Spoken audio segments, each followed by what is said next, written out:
47 के बाद दो हिस्सों में बट गई।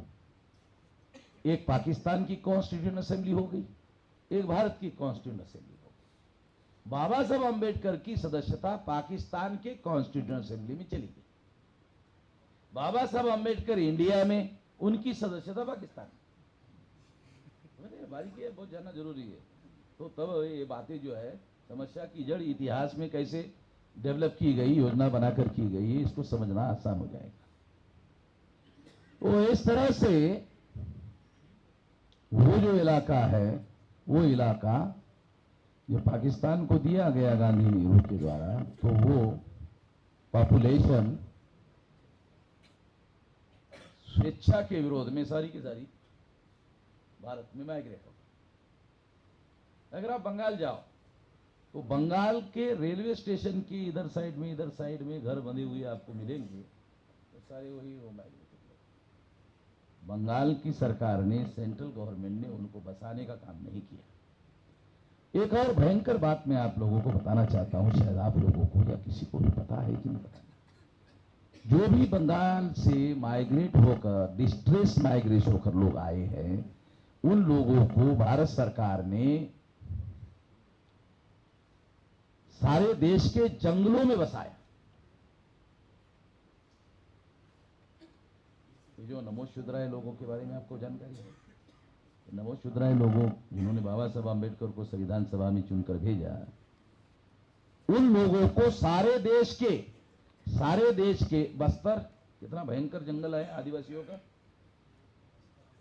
बस्तर में भी इन्होंने इनको बसाया।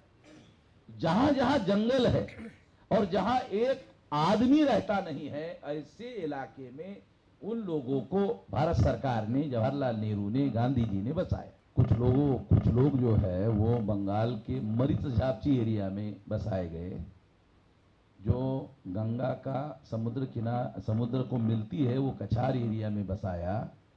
तो 2-4 लाख नमोशूद्राय लोगों को बंगाल के लोगों ने, सरकार ने मारा। मुझे नहीं लगता भारत के किसी लोगों को इसके बारे में कोई जानकारी, खत्म कर दिया। इसके डॉक्यूमेंट्रीज बनी हुई है। अगर अब आप बंगाल में जाओ और आप किसी को पूछो कि ये मरीच झापची का क्या मामला है, तो बहुत ज्यादा दुखदाई बातें सुनने को। एक तो ये बात समझना और जानना जरूरी है कि जो माइग्रेटेड लोग हैं वो कौन लोग हैं। एक तो भारत पाकिस्तान के विभाजन से लोग आए हैं। एक मामला ये है जो मैं आप लोगों को बता रहा हूं। वैसे बहुत सारी समस्याएं इसके साथ जुड़ी है। उन लोगों को नागरिकता देने के बारे में और सही तरीके का व्यवहार करने के बारे में, अगर वो बांग्ला बोलने वाले लोग हैं तो बंगाल में उन्होंने उनको क्यों नहीं बसाया? है सवाल। बंगाली बोलने वाले लोग हैं, बंगाल में क्यों नहीं बसाया?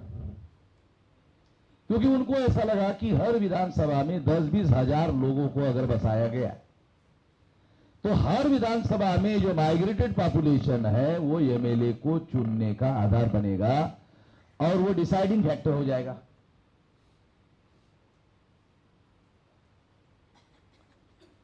वो डिसाइडिंग फैक्टर भारत भर में कहीं पर भी नहीं होना चाहिए। इसलिए उन्होंने क्या किया, सारे देश के जंगलों के अंदर उनको बसाया, ताकि ये किसी एमएलए एमपी को चुनने के लिए बहुत बड़ा आधार ना बन सके। ये एक जानकारी मैं ऐसा मानता हूं, ये जानकारी आप लोगों को होनी चाहिए कि जो सरकार पाकिस्तान और बांग्लादेश और अफगानिस्तान से दुखी होकर भारत में आए, इसलिए हम उनको नागरिकता दे रहे हैं, ऐसा जो कहा जा रहा है, और अगर ये सही है तो ऐसे बहुत सारे लोग हैं उनको नागरिकता इसके पहले क्यों नहीं दी? अगर नहीं दी गई तो इसका मतलब यह है कि तुम अब जो कह रहे हो उसको सही कैसे माना जाए, और अगर ये जो तुम कह रहे हो वो सही नहीं है तो फिर इसका मतलब है इसके पीछे आपका कोई और मकसद है, जो मकसद आप जाहिर करना नहीं चाहते, वो समझना जरूरी। मैं गुजरात में 12 तारीख को गया तो हमारे स्टेज पर एक आदिवासी संगठन चलाने वाला कार्यकर्ता ने, मैंने कहा आपकी क्या समस्या है? कहा कि पार्टीशन जब हुआ 15 अगस्त को, उस समय से गुजरात में 9 लाख आदिवासी